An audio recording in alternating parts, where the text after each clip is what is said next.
할렐루야. 오늘은 2019년도 마지막 주일입니다. 52번째 주 마지막 주일입니다.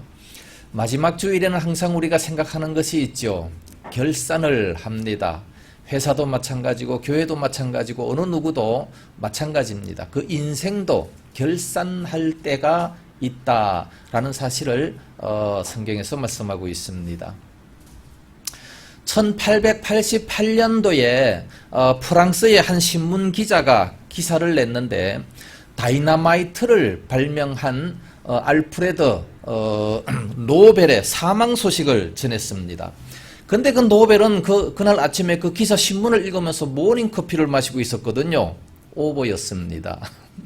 뭘 보고 그렇게 냈느냐?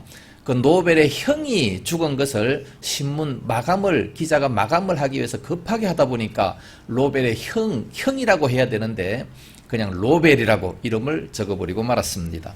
잘못된 것이 그 다음날에 판명이 됐어요. 전 세계 사람들은 그 노벨이 죽은 그 소식에 깜짝 놀랐지만 그러나 금방 잊어버리고 말았습니다. 근데 그 사람이 죽자 별 소리가 다 나왔어요. 사람을 죽이는 다이너마이트를 발명해서 억만장자가 된 노벨이다. 그는 평생 동안 결혼도 하지 아니한 우울증 환자다. 라든지 외롭고 괴팍하게 살아갔던 사람이다. 그러면서 이상한 소리를 대단히 많이 했습니다. 이미 죽었기 때문에 아무 소리를 막 해도 괜찮다 생각을 했습니다. 근데 그 소리를 듣게 된 노벨은요, 그때부터 완전히 마음이 달라졌습니다. 아, 사람이 죽으면 이렇게 되는구나. 죽음에 대해서 생각을 하기를 시작했습니다. 그리고 그 사람이 재산이 엄청나게 많았거든요. 1888년도에 전 재산이 얼마냐면 1850억 원이었습니다. 그 당시에 그 돈이면 엄청나게 큰 거죠. 이 돈을 전부 다 그러니까 자기 형제들과 친척들에게 나누어 주기로 유언장을 미리 써놨습니다. 근데 이래서는 안 되겠다 싶어가지고 유언장을 다시 쓰기로 생각을 했습니다. 그러면서 이렇게 고쳤습니다. 재산은 유언 집행인에 의해 안정적으로 투자가 되고 그 이자는 매년 인류의 복지를 위해서 가장 큰 공헌을 한 사람에게 상급으로 분배한다 그랬습니다. 그리고 그 이후에 1896년도 12월 10일 날 8년 후죠. 그때 이제 이 노벨이 죽게 됐습니다. 그리고 그 유언장이 이제 공개가 됐는데 가족들과 그 스웨덴 모든 국민들에게 비난을 받았어요. 그 모든 형제들, 가족들은 상당히 적게 들어온 재산이지 않습니까? 엄청나게 많이 받을 줄로 알았었는데 근데 너무 터무니없이 이렇게 적어진 것에 대해서 비난을 했고, 또 스웨덴 그 모든 국민들은 다른 외국으로 이 돈이 나가게 생겼으니까 그래서 또 비난을 하게 되는 겁니다. 그러나 그 유행은 집행됐고 노벨 재단이 세워져 가지고 인류의 복지를 위해서 가장 큰 공헌을 한 사람들에게 이제 나누어 주게 됐습니다. 물리학이라든지 화학이라든지 생리의학 또는 평화를 위해 힘쓴 사람, 또 문학상 등등 해서 선발해서 1901년도에 제1회 노벨상이 수상이 됐습니다. 올해는 2019년도이기 때문에 119년도가 되게 되는 거죠. 그래서 노벨이란 이름을 가지고 노벨상과 함께 인류를 위해서 가장 영예로운 그런 이름이 되어버렸다는 말씀입니다. 여러분, 우리가 어느 누구든지 죽음을 생각해 보지 않은 사람은 없을 겁니다. 죽음이 찾아온다라고 한번 생각해 본다면 장례식에 가 있는 모든 사람들은 가족들이 죽은 것을 생각하고서 뭐라고 합니까? 인제 가면 언제 오나? 그러고 뿐만 아니라 나를 두고 어디를 갔느냐? 그러면서 우는 것을 보게 됩니다. 그런데 여러 사람들은 자기는 안 죽을 것 같이, 영원히 살 것 같이 그렇게 생각하면서 막 살아가는 사람들도 있고, 또 어떤 사람들은 허무주의에 빠지는 사람들도 있습니다. 죽으면 그만이지 그러면서 마음대로 막 허랑방탕 죄를 지으면서 막 살아가는 그런 사람들도 있습니다. 그래서 밤새도록 그냥 술이나 마시고 퍼마시고 취하고 하는 죽으면 끝이라는 얘기죠. 그러나 성경은 분명히 말씀하고 있습니다. 우리가 죽음으로 끝나는 것이 아니다라는 것을 말씀하고 있어요. 히브리서 9장 27절 말씀 보면 사람이 한 번 죽는 것은 정한 이치고 그 이후에는 심판이 있다는 것을 말씀하고 있습니다. 인생의 종말에 하나님의 심판이 있다는 것을 분명히 말씀하고 있어요. 오늘 마태복음 25장 달란트 비유를 보면 여기에도 상급을 받는 자와 심판을 받는 자가 분명히 있습니다. 21절 말씀에 보면 상급을 받는 자, 착하고 충성된 종아 내 주인의 즐거움에 참여할지어다. 그렇게 축복을 했고 30절 말씀 보면 한 달란트 받은 자는 책망을 받았습니다. 이 악하고 게으른 종아 저 어두운 곳에 내어 쫓김을 받는 거기서 슬피 울며 이를 갈미 있으리라 말씀하셨습니다. 마지막 때 이와 같은 심판이 분명히 있다는 말씀입니다. 그렇기 때문에 우리는 이 땅에서 함부로 살아갈 수가 없는 거예요. 마지막 날이 있다. 하나님의 결산할 날이 있다는 사실을 우리는 반드시 알아야 됩니다. 이 결산은 피할 수가 없습니다. 한 번 죽는 것은 정한이치고 그 후에는 심판이 있다 말씀하셨습니다. 결산할 날이 있다는 거죠. 사람들이 정해놓은 그 심판도 우리가 피할 수가 없는 겁니다. 옛날에 어떤 구두쇠 영감이 고을원님에게 붙들려 갔습니다. 이 노인은 구두쇠이기 때문에 너무 이렇게 아끼며 살다가 사람들로부터 원성을 받다가 원님에게 벌을 받게 됐습니다. 원님은 이제 그 구두쇠 영감에게 3가지 벌을 골라라 얘기를 합니다. 그 첫째는 양파 100개를 먹을래, 아니면 매 30대를 맞을래, 아니면 100냥 돈으로 벌금을 낼래 그랬습니다. 구두쇠이기 때문에 돈을 쓰면 안 되죠. 돈 쓰는 건 안 되고 그래서 매를 맞으려고 하니까 너무 아플 것 같고 그래서 양파를 먹겠습니다. 양파 100개, 30개를 먹어야 되는데 그 중에 한 10개 정도를 먹으니까 도무지 매워서 먹을 수가 없고 막 입술이 다 부러뜨고 그래서 먹을 수가 없는 겁니다. 그래서 한 10개 정도 먹다가 차라리 매를 맞겠습니다. 매를 30대를 맞아야 되는데 그것도 한 10대 맞으니까 엉덩이가 터지고 피가 나고 더 맞으면 죽을 것 같아요. 도무지 못 맞겠다. 그래서 결국은 돈을 내게 된 거죠. 이 사람은 그러니까 양파도 다 먹고 또 피도 맞아가지고 엉덩이 피도 다 나고 또 결국은 돈까지 다 내고 사람의 심판도 이렇게 피할 수 없거늘 하물며 하나님의 심판을 어찌 피할 수가 있겠습니까? 성경은 분명히 말씀하고 있어요. 죽는 것은 정한 이치다. 왜? 아담의 범죄로 말미암아. 그러나 그것으로 끝나는 것이 아니고 하나님의 심판이 있다. 종말의 때가 하나님의 이 결산의 때가 반드시 있다는 것을 성경은 누누이 말씀해주고 있습니다. 그런데 이 결산의 때를 모르는 사람들이 너무나도 많아요. 모르기 때문에 함부로 막 살아가는 사람들이 많지요. 그러나 이 죽음은 피할 수가 없고 반드시 있다는 겁니다. 누가 대신할 수도 없어요. 아무리 효자라 그래도 부모의 죽음을 대신할 수가 없는 겁니다. 뿐만 아니라 이 죽음은 순서가 없어요. 태어날 때는 순서가 있지만 하나님 앞에 갈 때는 순서가 없습니다. 그래서 자식이 먼저 부모보다 먼저 가는 그런 사람들도 많습니다. 뿐만 아니라 이 죽음이라고 하는 것은 미리 경험할 수도 없는 겁니다. 사람들이 싸움할 때 보면 막 너무 화가 막 거기에 치달으면 어떡합니까? 너 한번 죽어볼래? 그런 식으로 얘기합니다. 그런데 죽어볼래가 아니고 죽으면 끝이에요. 한번 죽어볼래? 아니 죽을 수가 없는 죽으면 완전히 끝장나는 그런 모습이 되는 겁니다. 뿐만 아니라 학생들은 시험에 떨어지면 경험 삼아서 다시 노력해서 더 좋은 성적을 거둘 수가 있는 겁니다. 사업가들도 실패했으면 그 다음번에 성공할 수 있는 확률이 있는 겁니다. 그렇지만 죽음이라고 하는 것은 오직 한 번뿐, 한 번 죽으면 다시 찾아오는 것이 아니에요. 그러니까 우리는 미리 알고 중요하게 생각을 해야 됩니다. 그 이후에는 반드시 심판이 있다는 사실을 알아야 되는 겁니다. 그래서 매년 연말이 되면 1년을 한번 돌아보면서 결산을 하게 됩니다. 직장에서도 결산을 하고 또 교회도 결산을 합니다. 우리 인생도 결산을 하게 됩니다. 우리 인생들이 마지막 때 가면 반드시 결산이 있다는 사실을 알아야 됩니다. 그래서 잘 못했으면 회개를 해야 되고 잘했으면 칭찬을 받게 되는 겁니다. 그렇다면 하나님께서는 과연 뭐를 심판하시는지 오늘 본문을 통해서 한번 잠시 살펴보겠습니다. 첫 번째로 재능에 대한 결산이 있습니다. 이 달란트를 맡기고 그리고 결산을 하지 않습니까? 각자 그 재능대로 5달란트를 맡기고 2달란트를 맡기고 1달란트를 맡겼습니다. 그리고 오랜 후에 19절 말씀, 오랜 후에 그 종들의 주인이 들어와서 그들을 결산할세 그랬습니다. 이 달란트라고 하는 것이 뭡니까?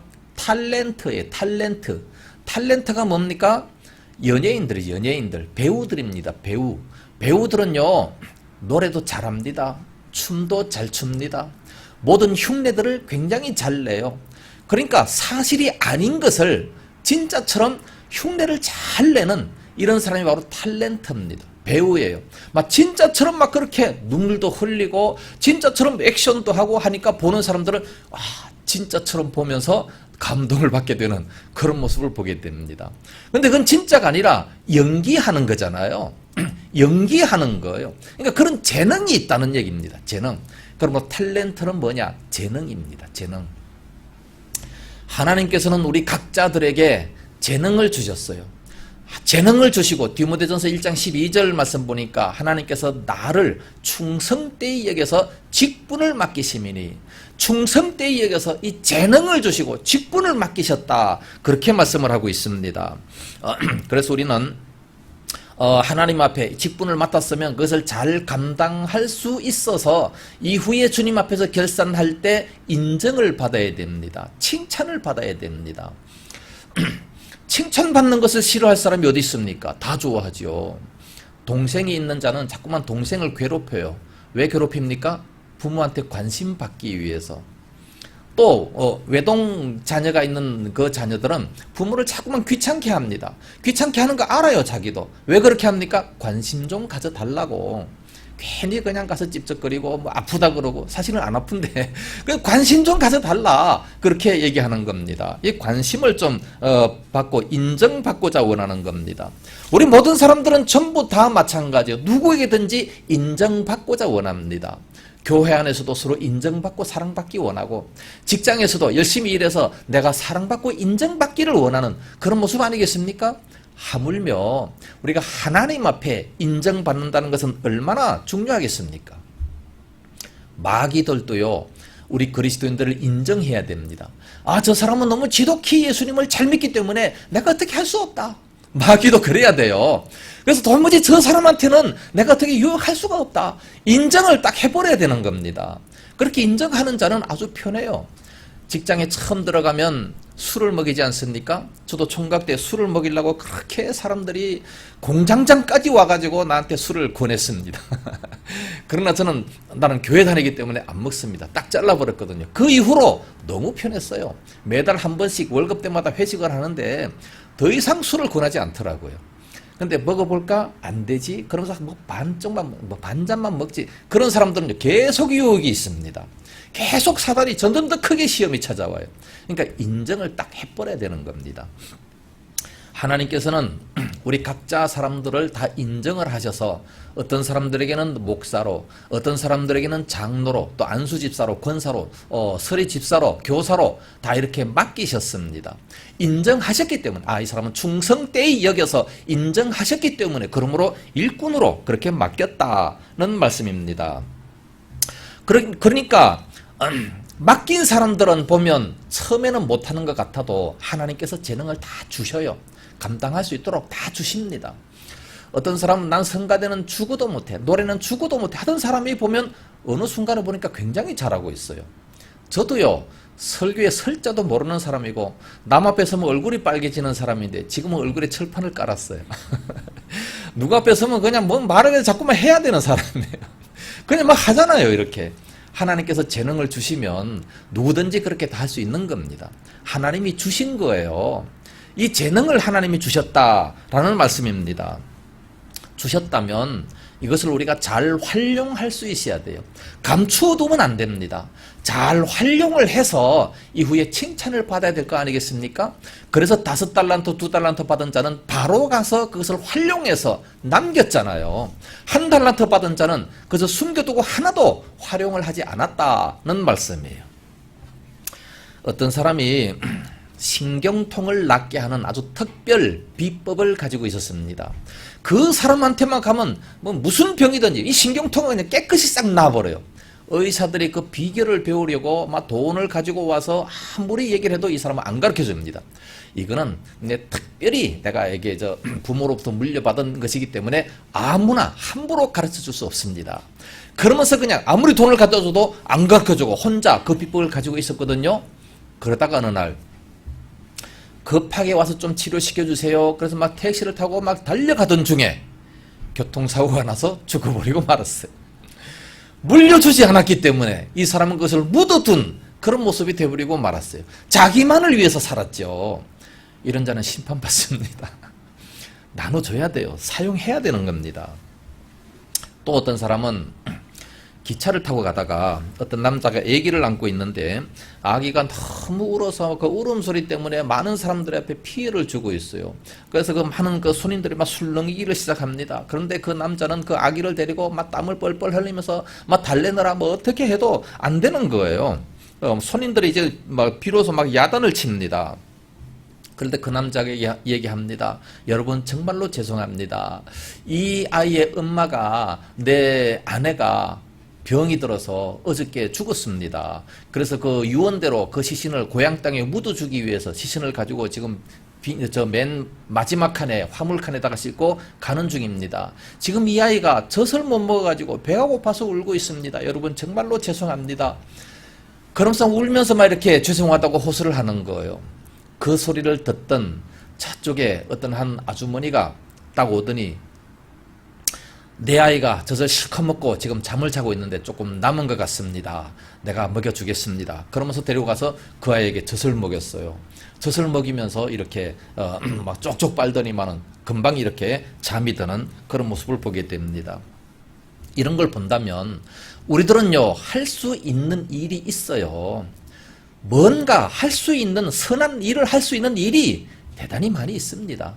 뭐든지 할 일을 찾아보면 많이 있다는 겁니다. 그것을 묻어두면 안 된다는 말씀이에요. 한 달란트 받은 자는 그것을 묻어뒀기 때문에 그러므로 책망을 받게 됐다는 말씀입니다. 우리 각자 모두는 다 훌륭한 재능이 있습니다. 내가 못하는 걸 다른 사람들은 잘할 수 있고 저 사람이 잘 못하는 것도 내가 잘할 수 있고 우리 각자에게는 각자 필요한 재능이 있습니다. 미술을 잘하는 사람, 음악을 잘하는 사람, 몸을 잘 쓰는 사람, 말을 잘하는 사람, 여러 사람들이 각자 다 재능이 있지 않습니까? 그 재능대로 쓰임을 받아야 된다는 말씀입니다. 근데 그런 재능을 주셨음에도 불구하고 안 쓰고 그대로 내버려 두면 안 된다는 말씀이에요. 하나님이 주신 그 재능을 그냥 감춰놓기만 하면 안 된다는 겁니다. 미국의 선교사가 아프리카에 가서 이제 여러 가지를 많이 가르쳤습니다. 선교 활동을 하면서 많이 가르쳤는데 글자도 가르치고 생활에 편리한 모든 문명도 다 가르쳤습니다. 그래서 많은 사람들이 예수 믿기를 시작했는데 그 추장을 만나가지고 어느 날 그 사람들을 보니까 뭐 시간 가는 줄 모르고 뭐 세오라 내오라 하고 있기 때문에 해시계를 하나 만들어줬습니다.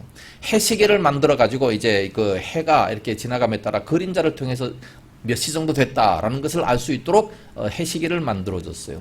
추장이 너무 좋아가지고 그걸 잘 간수를 합니다.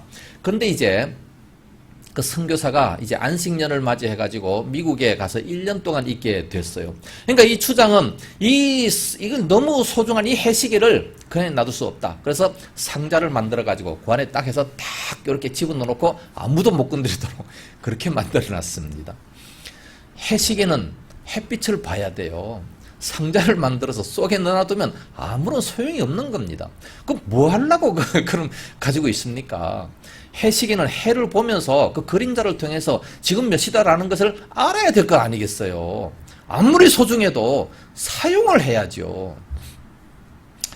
어떤 사람들은 제일 좋은 자동차 하나를 사놓고 아까워가지고 안 타고 있어요. 매일 전철 타고 다닙니다. 아까워서 안 타는 거예요. 4, 5년 지나보세요. 이거 꼬물대서 못 탑니다. 자, 빨리 타서 없애야지요. 활용을 해야 된다는 말씀입니다. 묻어두면 아무런 쓸모가 없는 거예요. 하나님 앞에 가서도 책망을 받게 된다는 말씀입니다. 오늘날 우리들에게 주신 달란트가 뭐냐, 재능이 뭐냐 한번 생각을 해보세요. 내가 할 수 있는 것이 뭐냐, 생각을 해보고 할 수 있는 그것을 가지고 봉사를 하는 겁니다.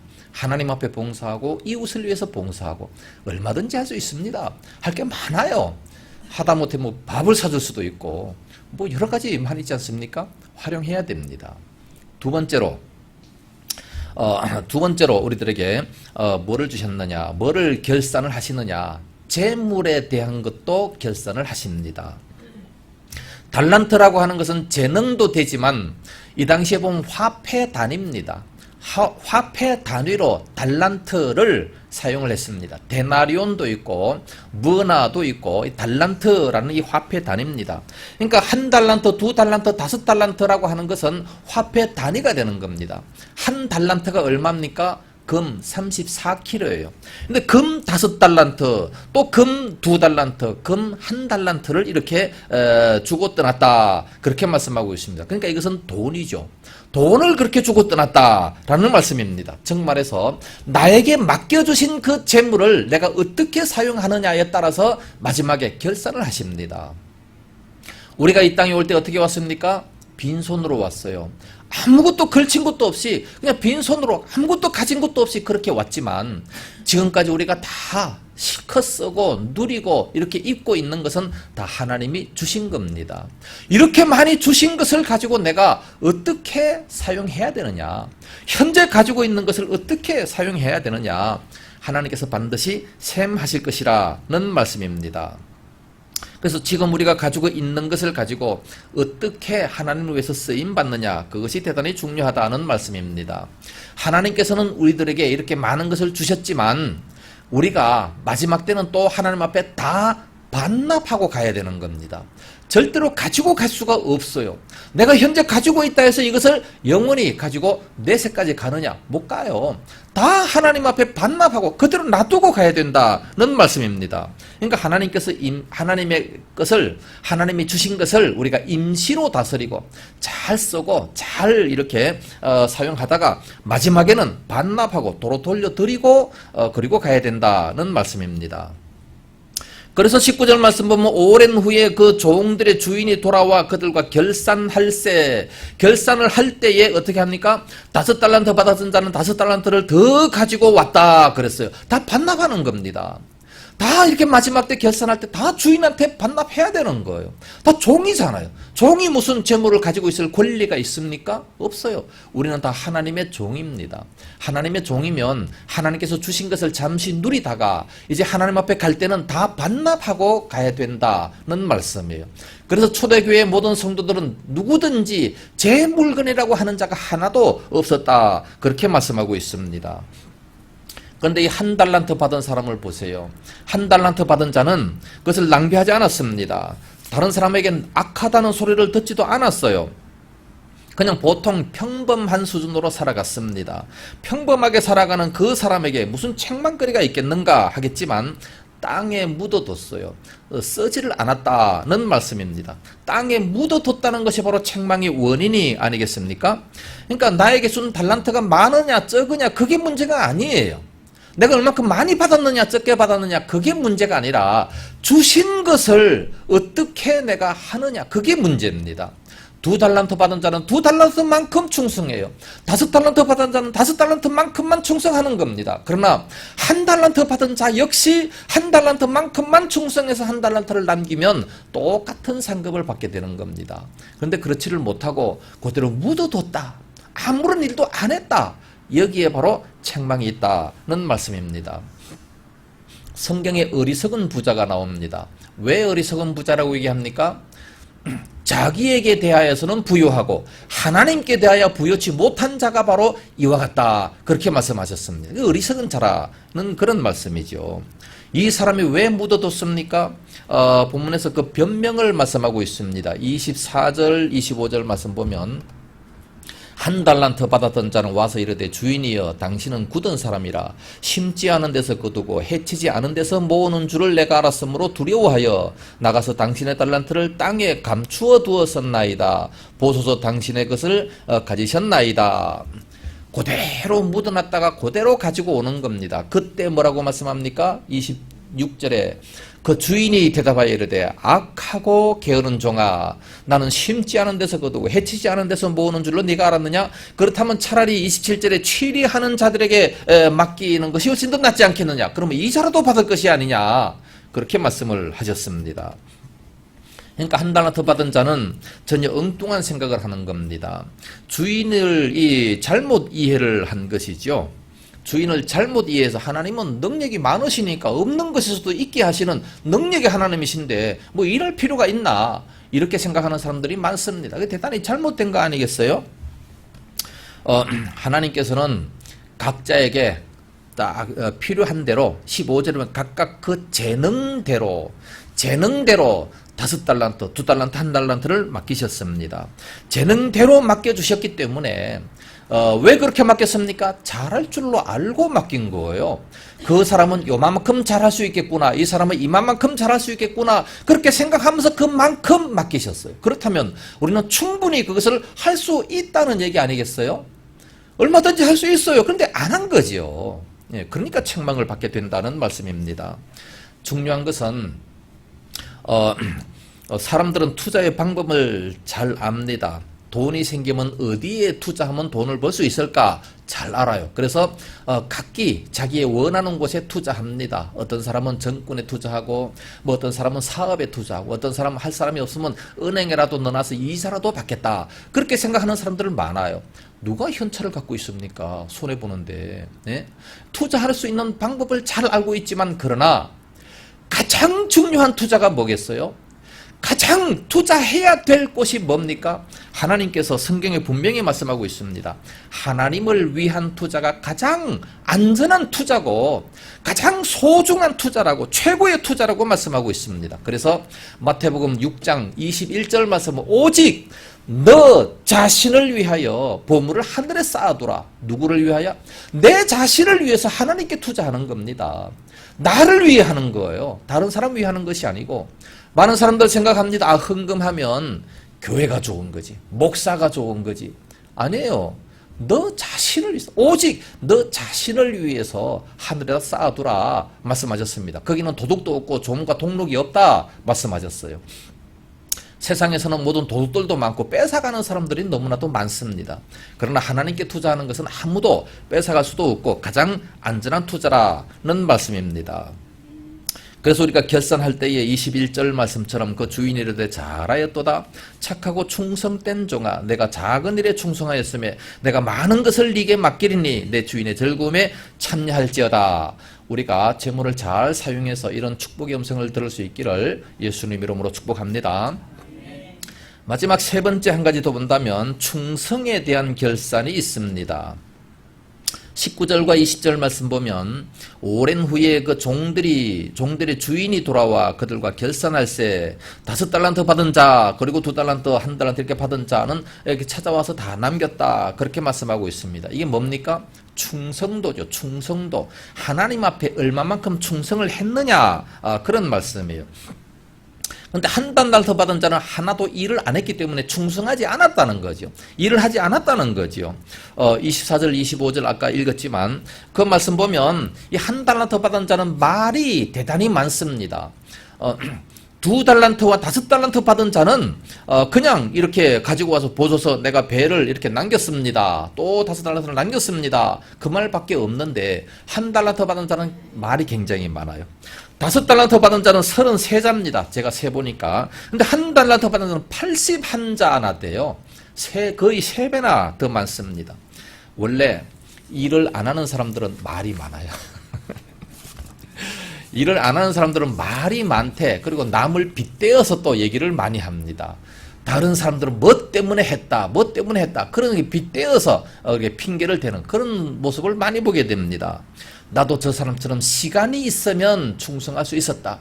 나도 저 사람처럼 돈이 있으면, 부자가 됐으면 얼마든지 할 수 있었다. 그러면서 자꾸 이렇게 남과 비교를 하면서 얘기를 해요. 아주 안 좋은 겁니다. 자기 합리화를 그렇게 시키지 말고 하나님께서는 각자에게 맞게끔 주셨습니다.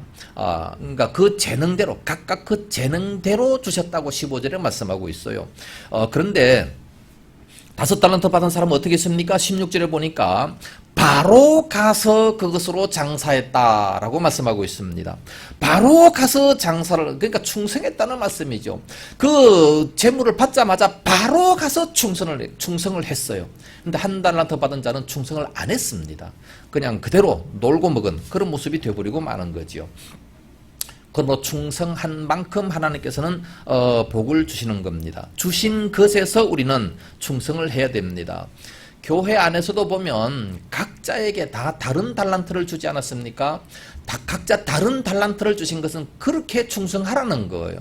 그래서 우리 온 몸을 또 비유를 하고 있습니다. 각 지체로 비유를 하고 있습니다. 손과 팔, 다리, 모든 이 입, 코, 눈 다 다른 사명을 가지고 있지 않습니까? 한 몸을 이루기 위해서는 각자 다 다른 그런 사명을 가지고 있는 거예요. 그러니까 교회 안에 목사만 있으면 어떻게 되겠어요? 교회 안에 전부 다 장로만 있으면 어떻게 되겠습니까? 일이 안 되죠. 그러니까 각자 필요한 대로 그렇게 주셨다는 말씀입니다. 하나님께서 오늘날 우리들에게 물질을 주셨습니까? 시간을 주셨습니까? 충성해야 됩니다. 건강을 주셨습니까? 충성해야 됩니다. 어떤 불신자인 한 농부가 교만한 생각으로 기독교 잡지에 이런 투고를 냈습니다. 나는 하나님도 모르고 예수도 모릅니다. 그러나 지난 봄에 경작해서 파종해가지고 여름 내내 열심히 일을 해서 가을에 풍족한 수확을 거두었습니다. 내 수확은 이웃에 사는 기독교인들보다 엄청나게 더 많습니다. 왜냐하면 열심히 일을 했기 때문에. 그런데 하나님을 믿는 자들은 저렇게 열심히 일을 안 해서 별로 수확도 적습니다. 이것을 본다면 과연 하나님이 살아계십니까? 하나님 앞에 결산이 있습니까? 그러면서 이렇게 투고를 하는 겁니다. 그때 투고를 받은 그 잡지사의 그 주필이 명답을 적어서 편지로 다시 보냈습니다. 어떻게 보냈느냐? 하나님의 결산은 가을에 하지 않습니다. 하나님의 결산은 연말에 하지 않습니다. 하나님의 결산은 인생 마지막 때 합니다. 얼마나 명답입니까? 예수 믿는 사람들은 자꾸 쓰니까 또 교회 일에 충성하다 보니까 시간이 없어서 열심히 일을 잘 못해요. 그러니까 당연히 적을 수밖에 없는 겁니다. 그러니까 믿는 사람들은 더 열심히 노력을 해야 돼요. 사실 모든 자연 은총은 모든 사람들에게 똑같이 주셨기 때문에 자연 은총 외에 더 특별히 우리는 일을 더 많이 해야 된다는 것을 말씀하고 있는 겁니다. 누가복음 16장에 보면 부자와 나사로 비유가 나옵니다. 부자는 일평생 동안 부자로 살았어요. 자색 옷을 입고 날마다 호화로이 잔치하면서 살아갔습니다. 뭐 그날 바로 심판했습니까? 아니에요. 연말에 심판했습니까? 아니에요. 언제 심판했어요? 죽고 난 이후에 하나님의 심판이 있었습니다. 그래서 지금은 어디 가서 고통받습니까? 불꽃 가운데 내가 지금 고통받고 있습니다. 그러면서 부자는 그러니까 죽고 난 이후에 심판이 있다는 겁니다. 그 나사로는 이 땅 살아가면서 날마다 그렇게 힘들었지만 그러나 어떻게 했어요? 죽고 난 이후에 아브라함의 품에 들어가서 영원히 안식을 누리고 있는 겁니다. 그 한평생 100살을 살았다 할지라도 100살 동안 날마다 잔치를 했어요. 그거 살고 지금 2000년이 지났습니다. 2000년하고 어떻게 비교가 되겠어요? 앞으로 계속해서 영원이죠. 영원 동안 천국과 지옥에 있게 된다는 말씀입니다. 그러므로 인생의 종말에 하나님은 반드시 그렇게 심판을 하신다는 말씀입니다. 그래서 우리는 충성을 다해야 돼요. 이찬수 목사님의 설교 중에 이런 비유가 있더라고요. 개는 충성스러운 동물이다. 개는 그 주인을 하나님으로 모신다 그랬어요. 그 반면에 고양이는 충성스럽지도 않고 살갑지도 않다는 겁니다. 그 주인을 마치 자기 하인으로 생각을 한다는 겁니다. 그렇다면 우리 성도는 어떤 모습이 되어야 되겠느냐? 개 같은 성도가 되어야 된다는 거죠. 나쁜 얘기 아닙니다. 고양이 같은 성도가 돼서는 안 된다는 거예요. 고양이처럼 하나님을 하인으로 생각하면 안 되는 거죠. 하나님 이거 주세요. 저것도 주세요. 기도할 때 그냥 무조건 달라고만 하고 자기 하인처럼 생각하는 사람들이 있어요. 하나님을 하나님으로 모셔야죠. 개처럼. 그래서 이 이찬수 목사님께서 어느 날 자기 아들을 불러놓고 물었어요. 너는 개 같은 성도냐? 고양이 같은 성도냐? 그러니까 그 아들이 대답합니다. 개 같은 성도요. 그때는 그 이찬수 목사님께서 하시는 말씀이 개 같은 성도가 좋은 말이라는 것을 생전 처음 알았대요. 비로소 그때 가서 개 같은 성도가 이렇게 좋은 거구나 라는 것을 알았답니다. 그냥 막 들으면 이게 나쁜 소리가 욕하는 것 같이 들리지만 하나님을 그러니까 주인처럼 내 주인을 하나님처럼 그렇게 진짜 섬기는 그렇게 모시는 자가 바로 개 같은 성도다 그렇게 얘기합니다. 개처럼 충성하시기를 바랍니다. 결론적으로 말씀을 드리겠습니다. 원래 달란트 설교는 연초에 해야 돼요. 연초에 해야 1년 동안 충성해서 연말에 상급을 받게 되는데 오늘 임명을 하지 않습니까? 또 연말이지 않습니까? 그러니까 결산이 있어요. 임명을 하게 되면 이제 또 한 해 동안 우리가 충성을 해야 되는 겁니다. 그래서 우리는 임명하기 때문에 결산의 때가 있다는 사실을 알아야 된다는 말씀입니다. 하나님께서는 무엇을 결산을 하시나요? 우리들의 모든 재능을 결산합니다. 우리들의 모든 물질을 어떻게 사용했느냐 결산하십니다. 뿐만 아니라 우리가 얼마만큼 하나님 앞에 충성했느냐 결산을 하십니다. 우리가 하나님 앞에 설 때에 21절 말씀처럼 착하고 충성된 종아 작은 일에 충성하였으며 내 모든 것으로 네게 맡기리니 내 주인의 즐거움에 참여할지어다. 이런 축복의 음성을 우리 모두가 다 들을 수 있기를 예수님 이름으로 축복합니다.